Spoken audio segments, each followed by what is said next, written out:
Hello प्यारे, आज हम आपको डाइपोल मोमेंट के बारे में बताने जा रहे हैं जो 11th क्लास का चैप्टर है केमिकल बॉन्डिंग, जो इनऑर्गेनिक का बहुत मेन पार्ट माना जाता है उसको। उसी केमिकल बॉन्डिंग का एक छोटा सा टॉपिक है डाइपोल मोमेंट। तो चलिए डाइपोल मोमेंट सीखेंगे आज क्या होता है, और डाइपोल मोमेंट से ये भी सीखेंगे कि कैसे पोलर और नॉन पोलर को हम लोग पहचानेंगे। तो चलिए डाइपोल मोमेंट क्या होता है पहले हम आपको बता दें। तो सबसे पहले डाइपोल मोमेंट का डिफिनेशन क्या होता है सुनिएगा। डाइपोल मोमेंट, डाइपोल मोमेंट क्या होता है, इसका परिभाषा हम अगर बोले, जिसको हिंदी में द्विध्रुव आघूर्ण कहते हैं, इंग्लिश से याद रखेंगे dipole moment. The product of the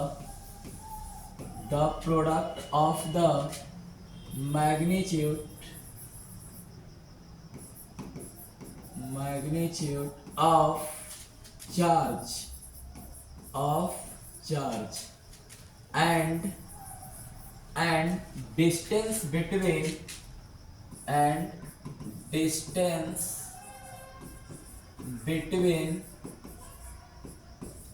distance between two centers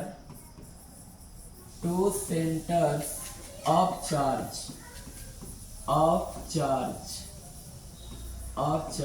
is called dipole moment. यानी हम बोल सकते हैं कि दो आवेश के केंद्रों के बीच की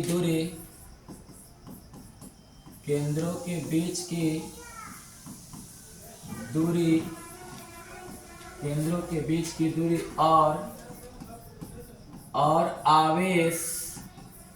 और आवेश के गुणनफल का परिमाण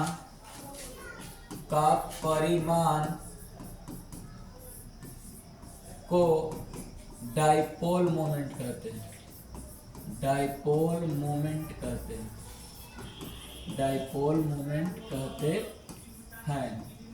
अब देखिए, यानी हम बोल सकते हैं कि अगर दो चार्ज के सेंटर के बीच का डिस्टेंस और उस चार्ज के जो मल्टीपल करने के बाद जो मैग्नीट्यूड आएगा, उसी मैग्नीट्यूड को हम लोग क्या बोलते हैं, डाइपोल मोमेंट कहते हैं।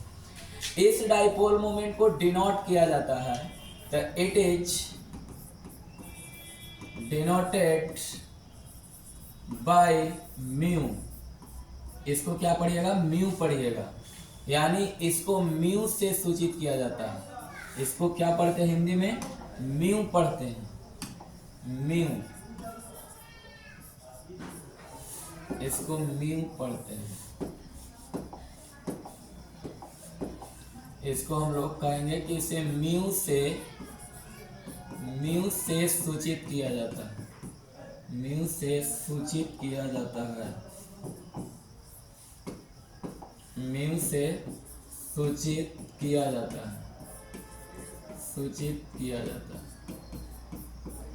इसे किससे सूचित किया जाता है, म्यू से सूचित किया जाता है। अब बताइएगा कि एक फॉर्मूला हम लोग बना रहे हैं डाइपोल मोमेंट बराबर किसके बराबर, डाइपोल मोमेंट बराबर एक फॉर्मूला बना रहे हैं। क्या फॉर्मूला होता है डाइपोल मोमेंट बराबर, तो electric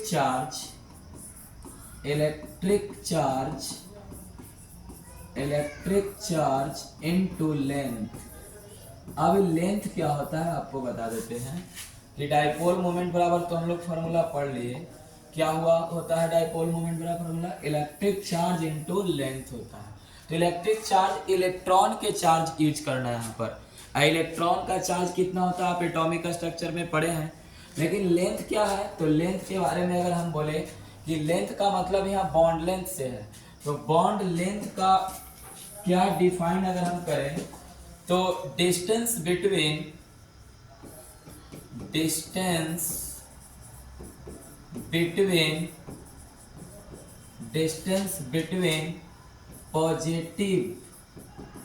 positive and negative centre positive and negative centre is called bond length. यानी हम कह सकते हैं कि पॉजिटिव और नेगेटिव के जो केंद्रों के बीच का जो डिस्टेंस होता है उसी को बॉन्ड लेंथ कहते हैं। तो अब अगर इसको हम बात करें कि इसको सूचित हम लोग एक संक्षेप में फार्मूला बना लेते हैं, तो संक्षेप में क्या फार्मूला बनेगा तो सुनिएगा। संक्षेप में क्या फार्मूला बनेगा, ध्यान दीजिएगा आप लोग। संक्षेप में अगर हम फार्मूला की बात करें तो सबसे पहले बताइए कि डाइपोल मोमेंट को किससे सूचित करते हैं, तो डाइपोल मोमेंट को म्यू से सूचित करते हैं। अब म्यू बराबर होता है इलेक्ट्रिक चार्ज को किससे सूचित करते हैं, ई से, और लेंथ को एल से। तो हमारा फार्मूला संक्षेप में बन गया, शॉर्ट में बन गया म्यू बराबर ई गुने एल। म्यू क्या है तो आप जानते हैं कि म्यू क्या है, डाइपोल मोमेंट है। लिख देता हूँ एक बार और, डाइपोल मोमेंट है। क्या है, डाइपोल मोमेंट को डिनोट किया जाता है। ई क्या है तो इलेक्ट्रिक चार्ज है, इलेक्ट्रिक चार्ज है। अगर हम बात करें एल क्या है तो बॉन्ड लेंथ है। क्या है, बॉन्ड लेंथ है। अब इसी को यूज करके हम लोग कुछ न्यूमेरिकल भी करेंगे और इसका यूनिट भी डेराइव करेंगे हम लोग। तो चलिए यूनिट को भी डेरिवेशन करने वाले हैं। तो सबसे पहले हम आपको बता दें कि सबसे पहले छोटा छोटा जो टॉपिक हम आपसे पूछ रहे हैं कि बताइए तो चार्ज ऑफ इलेक्ट्रॉन कितना होता है, चार्ज ऑफ इलेक्ट्रॉन कितना होता है। आप एटॉमिक स्ट्रक्चर में पढ़े होंगे, चार्ज ऑफ इलेक्ट्रॉन कितना होता है। तो चार्ज ऑफ इलेक्ट्रॉन की अगर हम बात करें CGS यूनिट में बताना है आपको, किस यूनिट में, CGS यूनिट में। तो -4.8 गुने 10 के पावर -10 ESU होता है। ESU क्या होता है तो इलेक्ट्रोस्टैटिक यूनिट होता है, इलेक्ट्रोस्टैटिक यूनिट होता है। ये कैसे आता है तो आपको बताएंगे अभी कुछ देर बाद कि चार्ज ऑफ इलेक्ट्रॉन, एक और हम लिख रहे हैं चार्ज ऑफ इलेक्ट्रॉन ऐसा यूनिट में क्या होता है तो ऐसा यूनिट में हम लोग पढ़ेंगे -1.602 गुने 10 के पावर -19 कूलम। सी को क्या पढ़ेंगे, कूलम। लेकिन इसको चेंज किया जाता है कैसे, कूलम से ESU में। तो 1 कूलम बराबर 3 गुने 10 के पावर 9 ESU होता है। ये आपको फिजिक्स में भी मिलेगा। कहाँ पर मिलेगा, फिजिक्स में भी मिलेगा आपको। फिजिक्स में इसको यूज कर सकते हैं आप। फिजिक्स में क्या यूज कर सकते हैं कि इसका वैल्यू यूज होता है कूलम में कितना ESU चेंज करना होता है। तो 1 कूलम में इतना ESU होता है, तो बताइए इतना कूलम में कितना ESU होगा। तो 16 को 3 से गुना करेंगे तो 4.8 आएगा, 1.6 को 3 से गुना करेंगे तो, और 10 के पावर 9 है, 10 के पावर 19 है, तो मल्टीप्लाई में तो पावर ऐड होता है, लेकिन ये माइनस से प्लस है तो घट जाएगा तो -10 हो गया। तो 1 कूलम में इतना ESU होता है। अब बताइए, ये तो चार्ज की बात हम लोग कर लिए। अब हम बताते हैं आपको कि लेंथ हम लोग ले लेते हैं। एक लेंथ का ऑर्डर कितना होता है तो लेंथ का ऑर्डर होता है 10 के पावर -8 सेंटीमीटर। ये किस यूनिट में है तो सेंटीमीटर जो होता है CGS यूनिट में होता है। अगर एक लेंथ का मान ले ले 10 के पावर -10 मीटर, तो ये किस में है, SI यूनिट में। दोनों वैल्यू सेम है, लेकिन एक CGS यूनिट में है और एक SI यूनिट में है। तब इसी को यूज करके हम लोग क्या निकालेंगे, डाइपोल मोमेंट का यूनिट। तो ये सब तो चीज़ पढ़ा हुआ था इन एटॉमिक स्ट्रक्चर में, बहुत इंपॉर्टेंट ये सब पॉइंट ऑब्जेक्टिव के लिए। चलिए तो आगे हम लोग बढ़ते हैं। अब आगे की अगर हम बात करें कि सब वैल्यू को आपको याद रख के SI यूनिट में निकालेंगे हम लोग और CGS यूनिट में निकालेंगे। तो CGS में कितना है इलेक्ट्रॉन का चार्ज, -4.8 गुने 10 के पावर -10 ESU है, और SI में कितना है तो -1.602 गुने 10 के पावर -19 कूलम है। तो चलिए शुरू करते हैं। सबसे पहले हम लोग निकालेंगे किस में तो CGS में यूनिट का डेरिवेशन करेंगे डाइपोल मोमेंट का। तो यूनिट का डेरिवेशन करने के लिए सबसे पहले म्यू का फॉर्मूला बताएंगे। म्यू बराबर क्या होता है, तो ई गुने एल होता है, ई गुने एल होता है। तो बताइए म्यू बराबर ई गुने एल होता है, तो इस पे हम लोग बैठाएंगे। तो बताइए ई का मान सीजीएस में क्या लिखवा है, 4.8 गुने 10 के power minus 10 E S E होता है, गुने लंबाई कितना होता है, तो लंबाई 10 के पावर माइनस सीजीएस में लेना है, तो सीजीएस में कितना होगा, 10 के पावर माइनस 8 सेंटीमीटर होगा। इसको सोल्व करिएगा तो 4.8 गुने 10 के power minus 18 E S U गुने सेंटीमीटर, यानी इलेक्ट्रोस्टैटिक यूनिट इंटू सेंटीमीटर। अब एक बात आपको बताते हैं बहुत इंपॉर्टेंट, कि ये तो यूनिट हम लोग के निकल के आ गया, लेकिन इसको हम डेबाई में चेंज कर रहे हैं। तो कैसे चेंज करेंगे, तो एक डेबाई बराबर होता है 10 के power minus 18 E S U, क्या होता है 10 के power minus 18 E S U गुने सेंटीमीटर होता है। तो अब इसका यूज करेंगे तो बताइए हम म्यू को लिख सकते हैं कितना, 4.8 डेबाई लिख सकते हैं। कितना लिख सकते हैं, 4.8 डेबाई। अब क्यों, क्योंकि इतना को एक डेबाई कहते हैं, तो इतना को एक डेबाई करेंगे तो 4.8 में 1 से गुना होगा तो कितना होगा, 4.8 होगा। तो आप बताइए तो म्यू का जो मात्रक है, यूनिट ऑफ म्यू कितना आ गया हमारा, तो यूनिट ऑफ म्यू को अगर हम पूछे कि सीजीएस में आया है, कितना आया है, तो डेबाई आया है। क्या पढ़ेंगे इसको, डेबाई को किससे सूचित करेंगे, डी से। तो डेबाई मात्रक हो गया, या आपको याद रखना है कि इलेक्ट्रोस्टैटिक यूनिट इनटू सेंटीमीटर। तो ये आपका किस पद्धति में आया, सीजीएस पद्धति में। तो सीजीएस पद्धति में या सीजीएस यूनिट में आपको डाइपोल मोमेंट का मात्रक याद रखना है, यूनिट याद रखना है, डेबाई होता है, या इलेक्ट्रोस्टैटिक यूनिट इनटू सेंटीमीटर होता है। अब हम लोग एसआई यूनिट में चेंज करेंगे। तो एसआई यूनिट में निकालने के लिए का जो एसआई यूनिट में वैल्यू होता है इलेक्ट्रॉन का चार्ज और लेंथ, वो डालेंगे। तो चलिए उसको यूज करेंगे हम लोग। तो आपके हम लोग एसआई यूनिट में कैलकुलेट करने जा रहे हैं, डेरिवेशन करने जा रहे हैं यूनिट को। तो बताइए म्यू बराबर क्या फॉर्मूला होता है, ई गुने एल होता है। क्या होता है, ई गुने एल होता है। तब इस पे बैठाइए तो म्यू बराबर बताइए ई का मान एसआई यूनिट में कितना होता है, इलेक्ट्रिक चार्ज का मान, तो 1.602 गुने 10 के पावर माइनस 19 कूलम होता है, गुने लेंथ कितना होता है, मीटर में होता है, तो 10 के पावर माइनस 10 मीटर। इसको सोल्व करिएगा प्यारे, तो 1.602 गुने 10 के पावर माइनस 29 22 गुने मीटर, कूलम गुने मीटर, यानी म्यू का वैल्यू जो आ गया 1.602 गुने 10 के पावर माइनस 29 यानी 29 coulomb metre, coulomb into metre आ गया। अब हम बोल सकते हैं कि unit of mu SI unit में क्या आ गया, कूलम इंटू मीटर। इसको पढ़ेंगे कूलम और इसको पढ़िएगा मीटर, कूलम मीटर। कोई दिक्कत, तो ये हम लोग निकाले हैं डाइपोल मोमेंट का दोनों यूनिट। अब डाइपोल मोमेंट का यूज करेंगे कौन चीज निकालने के लिए, पोलर और नॉन पोलर कैसे कैलकुलेट किया जाता है। तो पोलर और नॉन पोलर कैलकुलेट करने के लिए कुछ थोड़ा सा एक टॉपिक है जो पहले भी आप जानते होंगे, इलेक्ट्रोनेगेटिविटी। तो उसका ऑर्डर का बहुत यूज है। तो चलिए शुरू करते हैं हम। सबसे पहले हम आपको बता दें कि order of electronegativity, order of electronegativity. तो बताइए ऑर्डर ऑफ इलेक्ट्रोनेगेटिविटी में सबसे ज़्यादा फ्लोरीन का, उसके बाद ऑक्सीजन का, उसके बाद सबसे ज़्यादा होता है किसका, फ्लोरीन का। सबसे ज़्यादा किसका, फ्लोरीन का, ऑक्सीजन का, उससे कम नाइट्रोजन का, उससे कम क्लोरीन का, उससे कम ब्रोमीन का, उससे कम आयोडीन का, और लास्ट में आपको याद रखना है सबसे कम हाइड्रोजन का।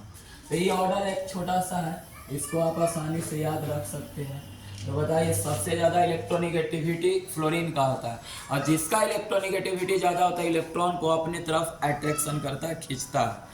तो चलिए इसी को यूज करके हम लोग डाइपोल मोमेंट से निकालेंगे पोलर और नॉन पोलर। तो इसके लिए रूल्स है दो, आप दोनों रूल्स को याद कर लेंगे एक बार। चलिए याद करेंगे। रूल क्या है पोलर और नॉन पोलर पहचानने का? तो सबसे फर्स्ट रूल है कि हम लोग अभी सीखने जा रहे हैं कोई चीज, पोलर एंड नॉन पोलर कैसे पहचानेंगे डाइपोल मोमेंट का यूज करके। तो चलिए सीखते हैं। पहला रूल है कि अगर म्यू का मान यानी नेट डाइपोल अगर 0 रहेगा तो हमेशा आपको नॉन पोलर होता है। क्या होता है?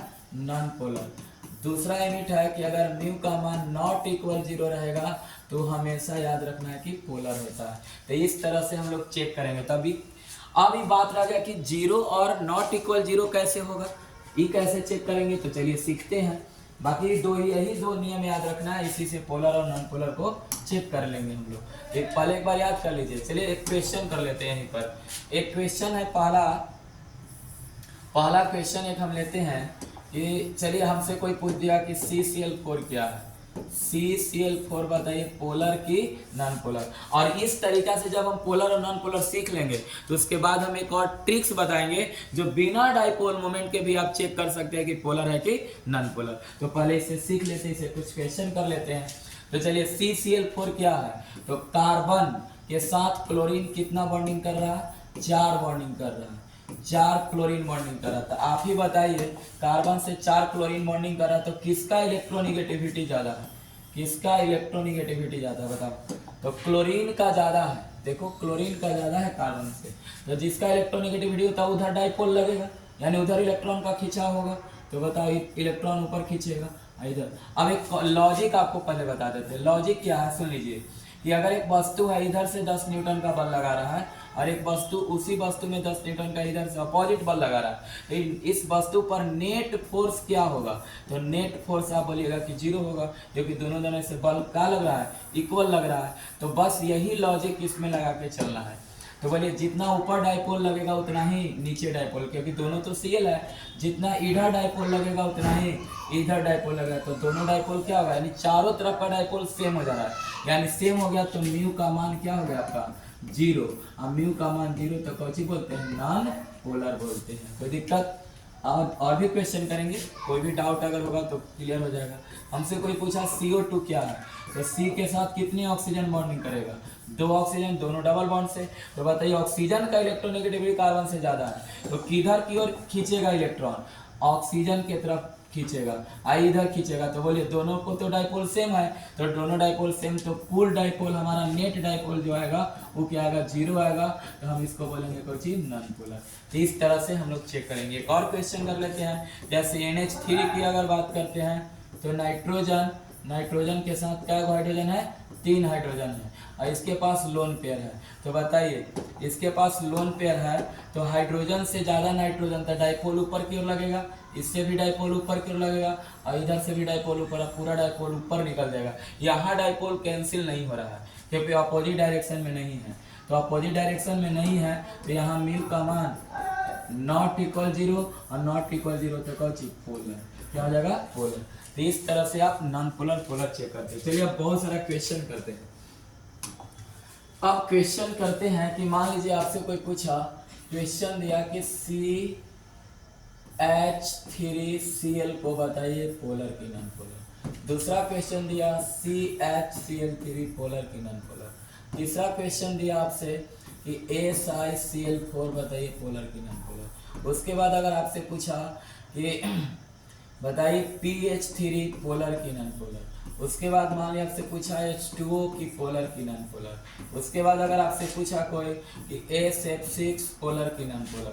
उसके बाद अगर मान लीजिए आपसे कोई पूछा कि CH, ये सब क्वेश्चन है, ये सब क्वेश्चन को हम लोग सोल्व करेंगे, लेकिन आप पहले एक बार कोशिश कीजिएगा सोल्व करने के लिए। चलिए तो आप बताइए ये पोलर की नॉन पोलर, इसको चेक करना है। अभी ऑर्गेनिक का क्वेश्चन है। तो इस तरह से बहुत सारे क्वेश्चन ले लेते हैं पहले, फिर एक एक करके हम लोग सोल्व करेंगे। एक एक करके क्या करेंगे? सोल्व करेंगे। चलिए नेक्स्ट क्वेश्चन है इस तरह से, अगर मान लो दोनों ब्रोमीन अब ऊपर ही डायरेक्शन में रह जाएगा, ऊपर ही डायरेक्शन में रहेगा, तो बताइए पोलर की नॉन पोलर, इसको चेक करना है। मान लीजिए क्वेश्चन इस तरह से दे दिया, CH2 दे दिया कि पोलर की नॉन पोलर। इस तरह से दे दिया। मान लीजिए आपको H2S दे दिया पोलर की नॉन पोलर, मान लीजिए H2 दे दिया पोलर की नॉन पोलर, मान लीजिए HCl दे दिया पोलर की नॉन पोलर। बहुत सारे क्वेश्चन करने वाले हैं आज, बहुत सारे क्वेश्चन करने वाले हैं। चलिए अगर मान लीजिए दे दिया HBr पोलर की नॉन पोलर, मान लीजिए आपसे दे दिया HI पोलर की नॉन पोलर, मान लीजिए दे दिया HF पोलर की नॉन पोलर, मान लीजिए आपसे दे दिया Cl2 पोलर की नॉन पोलर। बहुत सारे क्वेश्चन आज करेंगे, आपका डाउट एक भी नहीं रहेगा। नेक्स्ट क्वेश्चन बेंजीन से ले रहे हैं। मान लीजिए बेंजीन में दो चीज होता है, एक ऑर्थो होता है, एक पैरा होता है, एक मेटा होता है। आप पढ़े होंगे ऑर्गेनिक में, चलिए नहीं पढ़े होंगे तो थोड़ा सा हम बेसिक बता देते हैं कि अगर बेंजीन में दो समूह लगातार जुड़ा रहेगा, यानी पोजीशन 1 और 2 पे रहेगा, तो उसको ऑर्थो कहा जाता है। क्या कहा जाता है? ऑर्थो को O से सूचित किया जाता है, एक पोजीशन 1 और 2 होता है। अगर बेंजीन में दो समूह अल्टरनेट जुड़ा रहेगा या 1 और 3 पे जुड़ा रहेगा, तो हमेशा याद रखेंगे मेटा होता है। हम मेटा को M से सूचित करते हैं और इसमें 1 और 3 पोजीशन होता है। अगर बेंजीन में दो समूह एक दूसरे के आमने सामने रहेगा, यानी 1 और 4 पे रहेगा, तो उसको पैरा कहते हैं और पैरा को P से सूचित करते हैं, इसका पोजीशन 1 और 4 होता है। तो चलिए इससे भी क्वेश्चन पूछा हुआ है कि बताइए पोलर है कि नॉन पोलर, तो किस फॉर्म में है? ऑर्थो के फॉर्म में है। अगर मान लीजिए आपसे पूछ दिया इस तरह से अगर पूछ दिया कि बताइए, अगर मेटा के रूप में दे दिया, पूछ दिएगा कि पोलर कि नॉन पोलर, तो कैसे चेक करेंगे? चलिए सब सामने आपके चेक होगा कि पोलर है कि नॉन पोलर। उसके बाद आपसे चेक करने के लिए बोल देगा कि बताइए पैरा के रूप में है, तो बताइए पोलर की नॉन पोलर। इस तरह से चेक करना होगा। अब उसके बाद कुछ और क्वेश्चन ले लेते हैं जो एकदम डाउट वाला है, वो भी आपको याद रख लीजिएगा थोड़ा सा। इस तरह से इसको भी सोल्व करेंगे, जैसे AlCl3 या क्या बोलते हैं एक BF3, आपको इस तरह के क्वेश्चन पूछेगा। तो चलिए सोल्व करेंगे एक एक करके। तो सबसे पहले हम ऊपर से शुरू कर रहे हैं सोल्व करने के लिए कि कौन पोलर कौन नॉन पोलर। देखिए इतना सारा क्वेश्चन है, सब एक एक करके सोल्व करेंगे। चलिए सबसे पहले CaCl3 को चेक करिए। तो C के साथ बताइए कै गो हाइड्रोजन है? 3 हाइड्रोजन है। और 3 हाइड्रोजन के साथ कै गो क्लोरीन है? तो एगो क्लोरीन है। कै गो क्लोरीन है? एगो क्लोरीन है। तो इसको चेक करना है कि पोलर है कि नॉन पोलर। तो सबसे पहले बताइए कार्बन और क्लोरीन और हाइड्रोजन है, तो क्लोरीन का इलेक्ट्रोनिगेटिविटी ज़्यादा है ना, तो क्लोरीन का इलेक्ट्रोनिगेटिविटी ज़्यादा है, तो बताइए बॉन्ड इधर क्यों लगेगा? इलेक्ट्रोनिगेटिविटी इधर लगेगा, तो डाइपोल इधर लगेगा, इधर से इधर डाइपोल जाएगा, तो डाइपोल कैंसिल नहीं होगा। तो डाइपोल कैंसिल नहीं होगा तो म्यू का मान नॉट इक्वल 0, म्यू का मान नॉट इक्वल 0, तो क्या होता है? पोलर होता है। क्या होता है? पोलर। अब उसी तरह से इसको बताइए, इस C के साथ कै गो H है? एगो H है। और क्लोरीन कै गो है? 3 गो क्लोरीन है। क्या गो क्लोरीन है? 3 गो। तो अब बताइए आप ही, अब इसमें किधर डाइपोल लगेगा? इधर डाइपोल लगेगा, एक ऊपर डाइपोल लगेगा तो एक नीचे डाइपोल लगेगा। क्यों? क्योंकि दोनों क्लोरीन है, तो ये डाइपोल कैंसिल हो जाएगा। और इधर जो डाइपोल लगेगा इधर, तो ये कैंसिल नहीं होगा। यानी हम बोल सकते हैं कि म्यू का मान यहाँ भी नेट डाइपोल 0 नहीं होने वाला है, तो क्या हो जाएगा? पोलर हो जाएगा। क्या हो जाएगा? पोलर। इस तरह से आपको 2 चेक हो गया। अगला अगर हम बात करें, जगह नहीं इसको मिटा दे रहे हैं यहाँ पर, बोलिए ये चेक हो जाएगा ना। अगर मान लीजिए हमको चेक करना है किसको? अब SiCl4 को चेक करना है। तो SiCl4 में बताइए Si के साथ क्या गो क्लोरीन है? 4 गो क्लोरीन है। तो 4 गो क्लोरीन है, ये आपको क्वेश्चन सोल्व हो गया, ये भी सोल्व हो गया। अब इस चारों से अगर हम चेक करेंगे कि कौन पोलर है कि नॉन पोलर, तो डाइपोल ऊपर लगेगा, इसका भी डाइपोल नीचे लगेगा, ये डाइपोल कैंसिल, इधर डाइपोल लगेगा, इधर भी डाइपोल लगेगा, ये कैंसिल। तो बोले यहाँ नेट डाइपोल क्या हो गया? 0। तो नेट डाइपोल 0 हो गया तो कुछ हो जाता है? नॉन पोलर हो जाता है। क्या हो जाता है? Non polar. इसको आप नॉन पोलर पढ़िएगा, नॉन पोलर। चलिए क्लियर है। अगला क्वेश्चन आते हैं, यानी आपका ये क्वेश्चन भी सोल्व हो गया कि नॉन पोलर है। अगला क्वेश्चन की अगर बात करें हम, तो अगला है PH3। तो PH3 के साथ क्या गो हाइड्रोजन है, 3 गो हाइड्रोजन है। तो फास्फोरस का तो ज्यादा ही होगा ना, लोन पेयर है तो लोन पेयर तो ऊपर की ओर डाइपोल लगाएगा, तो डाइपोल इसका ऊपर चला गया, ये भी कैंसिल नहीं होगा, तो म्यू का मान क्या हो गया, नॉट इक्वल 0, तो कौन चीज पोलर हो गया, यानी ये भी क्या है, पोलर है। तो यहाँ तक हम लोग सोल्व कर लिए। अब आगे बढ़ते हैं। आगे की अगर हम बात करें तो आगे की बात करें तो PH3 तक हो गया। अब आते हैं H2O। H2O को चेक करना है तो H ऑक्सीजन से 2 जुड़ा हुआ है, इसके पास लोन पेयर भी है। अब बताइए लोन पेयर है, इसको चेक करना है पोलर। बताइए इलेक्ट्रोनिगेटिविटी केकर ज्यादा है, ऑक्सीजन का, डाइपोल इधर लगेगा, इधर से भी डाइपोल भी कैंसिल नहीं होगा, तो कैंसिल नहीं होगा डाइपोल, तो म्यू का मान नॉट इक्वल 0, नॉट इक्वल 0, तो कौन चीज पोलर, यानी H2O क्या है, पोलर है। H2O भी हो गया आपका। अब आते SF6 पे, तो सल्फर के साथ देखिए क्या गो क्लोरीन है, 1 2 3 4 5 6। अब बताइए इसका इलेक्ट्रोनिगेटिविटी के आधार पे इसको चेक करिए जल्दी से। ऊपर डाइपोल लगेगा, नीचे डाइपोल लगेगा, कैंसिल। इधर डाइपोल लगेगा, इधर डाइपोल लगेगा, इसको कैंसिल कर देगा। इधर डाइपोल लगेगा, इधर डाइपोल लगेगा, इसको कैंसिल कर देगा।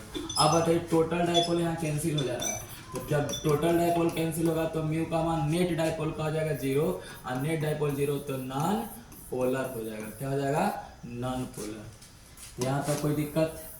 चलिए नेक्स्ट देख लीजिए, आगे चलते हैं। क्लियर है ना। SF6 देखिए सल्फर के साथ क्या गो फ्लोरीन था, 6 गो फ्लोरीन है, तो 6 फ्लोरीन है, तो हम इसका डाइपोल चेक किए आपको कि नेट डाइपोल क्या था, तो नेट डाइपोल चेक करिएगा प्यारे, तो ऊपर जितना डाइपोल उतना ही नीचे डाइपोल, तो बताइए कैंसिल होगा, ये जितना इधर डाइपोल लगेगा उतना ही इधर डाइपोल लगेगा, तो ये कैंसिल होगा, जितना इधर डाइपोल लगेगा उतना इधर डाइपोल, यानी नेट डाइपोल क्या हो गया इसका 0, नेट डाइपोल 0, तो कौन होता है, नॉन पोलर होता है। कोई दिक्कत? यानी यहाँ तक हम लोग पढ़ लिए। आगे बढ़ते हैं, SF6 तक हो गया। चलिए अगला क्वेश्चन देखिएगा। अगला क्वेश्चन यहाँ मिट गया, देखिए C डबल बॉन्ड C, यहाँ क्या था, ओ यहाँ बियर था। चलिए चेक करना है, तो डाइपोल बताइए, डाइपोल किधर लगेगा, जल्दी जल्दी बताइएगा।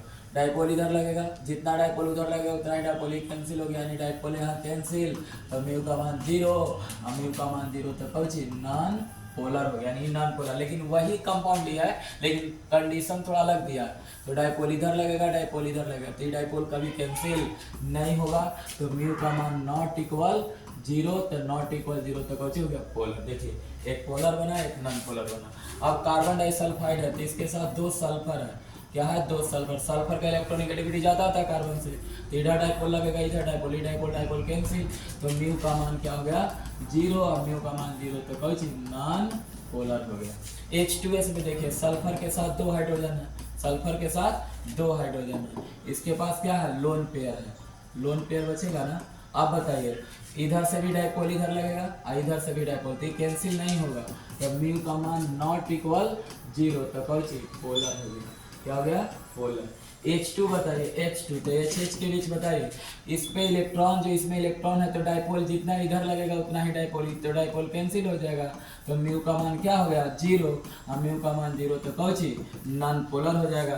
बोलिए HCl में जल्दी से बताइए, क्लोरीन का इलेक्ट्रोनिगेटिविटी ज्यादा है, तो इधर डाइपोल लगेगा, डाइपोल ही कभी कैंसिल नहीं होगा, तो म्यू का मान नॉट इक्वल 0, और नॉट इक्वल 0 तो कौन चीज पोलर होगा। इस तरह से आप चेक कर सकते हैं। देखिए बहुत सारे क्वेश्चन किए हैं। अब देखिए, अब इसके बाद HBr को चेक कर लेंगे, उसी के आधार पे HI भी चेक हो जाएगा। बोलिए HBr भी उसी तरह से चेक हो जाएगा। बताइए ब्रोमीन का इलेक्ट्रोनिगेटिविटी ज्यादा है, तो डाइपोल लगेगा इधर, तो कैंसिल नहीं होगा, तो नॉट इक्वल 0 होगा म्यू का मान, तो नॉट इक्वल 0 तो कौन चीज पोलर हो जाएगा। बताइए HI, तो HI में भी तो वही कंडीशन लगेगा, इधर डाइपोल लगेगा, डाइपोल कैंसिल नहीं होगा, तो म्यू का मान 0, क्यों, क्योंकि इलेक्ट्रोनिगेटिविटी आयोडीन का ज्यादा होगा, तो नॉट इक्वल 0 तो कौन होगा पोलर होगा। क्या होगा पोलर होगा। HF में भी वही कंडीशन होगा। बताइए डाइपोल लगेगा फ्लोरीन की तरफ, तो म्यू नॉट इक्वल 0 होगा, और नॉट इक्वल 0 होगा तो कौन होगा पोलर होगा। क्या होगा, पोलर होगा। Cl2 में देखिए तो दोनों तो क्लोरीन है, जितना डाइपोल इधर उतना ही डाइपोल इधर लगेगा तो कैंसिल हो गया, यानी म्यू का मान 0 हो गया, और 0 हो गया तो कोई चीज नॉन पोलर हो गया। अब यहाँ देखिए ये ऑर्थो है, क्योंकि 1 और 2 पे ये मेटा है और ये पैरा है, यानी ये ऑर्थो है, ये मेटा है और ये पैरा है। अब चेक करना है कि कौन पोलर है कौन नॉन पोलर है, तो बहुत सिंपल है, ऊपर क्यों डाइपोल लगेगा, ये डाइपोल। अब बताइए इस तरह से डाइपोल लग रहा है तो कैंसिल का भी नहीं होगा, तो बताइए कैंसिल जब नहीं होगा तो म्यू का मान क्या हो गया, नॉट इक्वल 0, नॉट इक्वल 0 तो कौन चीज पोलर हो गया, क्या हो गया, पोलर। यहाँ देखिए यहाँ भी कैंसिल नहीं होगा, पूरा पूरा मतलब आया इधर इतना पर आया तो पूरा पूरा कैंसिल नहीं होगा, तो पूरा पूरा कैंसिल नहीं होगा, तो बताइए यहाँ भी म्यू का मान नॉट इक्वल 0 और नॉट इक्वल 0 तो कौन चीज पोलर। लेकिन इसमें देखिए, इसमें देखिएगा,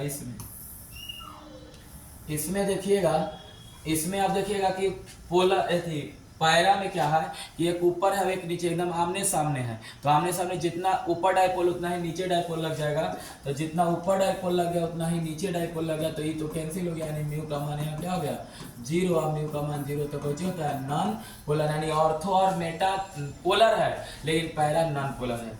अब एल्युमिनियम क्लोराइड में देख लीजिए, इसमें क्या याद रखना है, एक क्लोरीन ऊपर 2 क्लोरीन नीचे, तो याद रखिएगा इसको थोड़ा सा कि ऊपर की ओर डाइपोल इसमें लगेगा, इधर से लगेगा और ये नीचे खींचेगा, तो ये टोटल डाइपोल और ऊपर डाइपोल कहा जाता है कैंसिल हो जाता है, यानी इसका भी म्यू का मान 0 हो जाएगा। तो आप याद रखेंगे कि भी क्या होता है नॉन पोलर होता है AlCl3। BF3 में भी वही कंडीशन है, एक फ्लोरीन ऊपर हो गया और 2 फ्लोरीन नीचे हो गया, तो जितना डाइपोल नीचे लगेगा उतना ही डाइपोल ऊपर, तो ये दोनों डाइपोल को कैंसिल कर देता है, यानी म्यू का मान इसका भी 0 होता है, और ये भी याद रखना है कि नॉन पोलर होता है। तो इस तरह से हम लोग चेक कर लिए पोलर और नॉन पोलर को, बहुत सारे क्वेश्चन किए पोलर और नॉन पोलर को चेक करने के लिए। तो अब बताइए आप ही डाइपोल आपको समझ में आया कि नहीं, डाइपोल मोमेंट क्या होता है, डाइपोल मोमेंट से कैसे हम लोग पोलर और नॉन पोलर को चेक करते हैं, डाइपोल मोमेंट में कैसे पोलर और नॉन पोलर को चेक करते हैं, और डाइपोल मोमेंट में यूनिट हम लोग सीखे कि डाइपोल मोमेंट के कौन सा किस सिस्टम में कौन सा यूनिट आता है। तो इस तरह से आप पोलर और नॉन पोलर को पहचान सकते हैं। लेकिन एक ट्रिक्स भी है, वो ट्रिक्स क्या है कि आप ट्रिक्स से भी चेक कर सकते हैं। चलिए ट्रिक्स हम लगाते हैं, नेक्स्ट ट्रिक्स आपको बता रहे हैं, अब ट्रिक्स आपको बता रहे हैं ट्रिक्स होता क्या है। लेकिन याद रखेंगे ट्रिक्स जो होता है ना वो आपको हमेशा याद रखना पड़ेगा तभी बनेगा, क्योंकि ट्रिक्स होता है सम टाइम, याद किया करो एनी टाइम, परेशान रहो ऑल टाइम, ट्रिक्स का हकीकत है लाइफ का। लेकिन चलिए सिखाते हैं ट्रिक्स क्या है। तो सबसे पहले आपको सिखाएंगे कि 4 एटम, यानी पहला ट्रिक्स है कि 2 एटम्स के लिए लागू होगा। कितने एटम्स के लिए लागू होगा, 2 एटम के लिए लागू होगा। तो पहला ट्रिक्स में आपको 2 परमाणु पे लागू होगा। तो दोनों परमाणु के लिए नियम क्या है कि अगर 2 एटम 2 परमाणु रहेगा, अगर दोनों परमाणु सेम एटम रहेगा, क्या रहेगा, सेम एटम रहेगा, तो दोनों परमाणु अगर सेम एटम रहेगा, दोनों परमाणु अगर सेम एटम रहेगा, सेम एटम रहेगा, यहाँ क्या हो गया लिख नहीं पा रहे हैं। अगर दोनों एटम सेम एटम होगा तो हमेशा याद रखेंगे कि नॉन पोलर होता है। अगर दोनों एटम डिफरेंट एटम होगा, ट्रिक्स है याद कर लीजिएगा तुरंत, ये दोनों डिफरेंट होगा तो पोलर। चलिए चेक कर लेते हैं। हमसे कोई बोला H2 Cl2 Br2 I2 HCl HBr HI HA, अगर हमसे कोई पूछा कि इसमें बताइए कौन पोलर कौन नॉन पोलर, तो सेम एटम ही 2 एटम पे लागू होगा, तो सेम एटम रहेगा तो नॉन पोलर, डिफरेंट एटम रहेगा तो पोलर। बताइए दोनों एटम सेम है तो कौन चीज नॉन पोलर, दोनों एटम सेम है तो कौन चीज नॉन पोलर, दोनों एटम सेम है तो कौन चीज नॉन पोलर, दोनों एटम सेम है तो कौन चीज नॉन पोलर, दोनों एटम डिफरेंट है तो कौन चीज पोलर, दोनों एटम डिफरेंट है तो कौन चीज पोलर, दोनों एटम डिफरेंट है तो कौन चीज पोलर, दोनों एटम डिफरेंट है तो कौन चीज पोलर। डिफरेंट के मतलब अलग अलग है, इसमें दोनों हाइड्रोजने हैं, इसमें दोनों क्लोरीने हैं, इसमें दोनों ब्रोमीने हैं, इसमें दोनों आयोडीने हैं, लेकिन इसमें हाइड्रोजन क्लोरीन है, हाइड्रोजन ब्रोमीन है, हाइड्रोजन आयोडीन है, हाइड्रोजन फ्लोराइड, तो अलग अलग एटम है। इसलिए डिफरेंट रहेगा तो पोलर और सेम रहेगा तो नॉन पोलर। ये ट्रिक्स है कितने एटम के लिए? 2 एटम के लिए। लेकिन 2 से ज्यादा एटम के लिए क्या होगा रूल? तो सुन लीजिए, 2 से ज्यादा एटम के लिए क्या नियम है? 2 से ज्यादा एटम रहेगा तो बताइए इसमें सेंटर एटम बन जाएगा, और सेंटर एटम जब बन जाएगा तो 3 गो नियम याद रखना है। क्या गो? 3 नियम आपको याद रखना है। For more than 2 atom, more than 2 atoms, यानी 2 से अधिक परमाणु के लिए, 2 से अधिक परमाणु के लिए क्या नियम याद रखना है? कि 2 से अधिक परमाणु में पहला बात याद रखना है कि द सराउंडिंग